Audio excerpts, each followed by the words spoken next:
Alice Adams by Booth Tarkington. Chapter 1.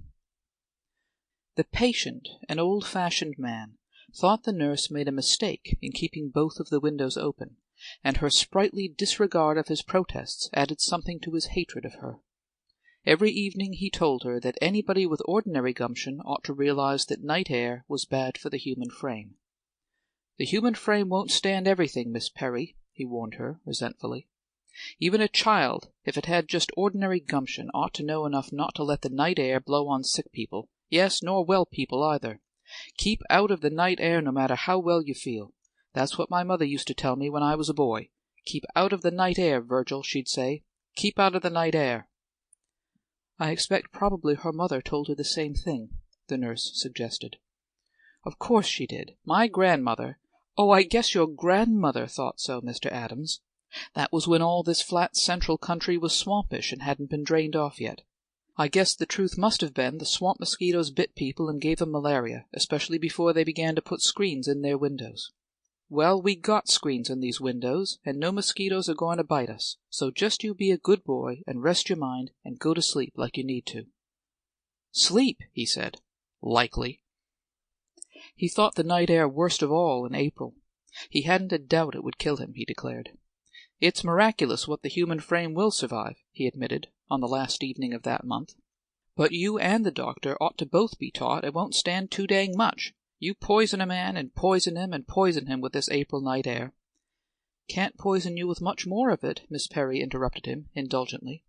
"Tomorrow it'll be May night air, and I expect that'll be a lot better for you, don't you? Now let's just sober down and be a good boy and get some nice sound sleep." She gave him his medicine, and, having set the glass upon the center table, returned to her cot, where, after a still interval, she snored faintly.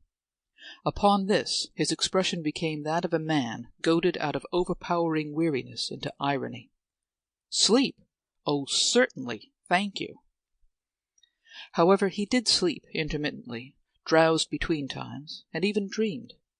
But, forgetting his dreams before he opened his eyes, and having some part of him all the while aware of his discomfort, he believed, as usual, that he lay awake the whole night long. He was conscious of the city as of some single great creature resting fitfully in the dark outside his windows. It lay all round about, in the damp cover of its night cloud of smoke, and tried to keep quiet for a few hours after midnight, but it was too powerful a growing thing ever to lie altogether still. Even while it strove to sleep, it muttered with digestions of the day before, and these already merged with rumblings of the morrow. Owl cars bringing in last passengers over distant trolley lines now and then howled on a curve. Far-away metallic stirrings could be heard from factories and the sooty suburbs on the plain outside the city.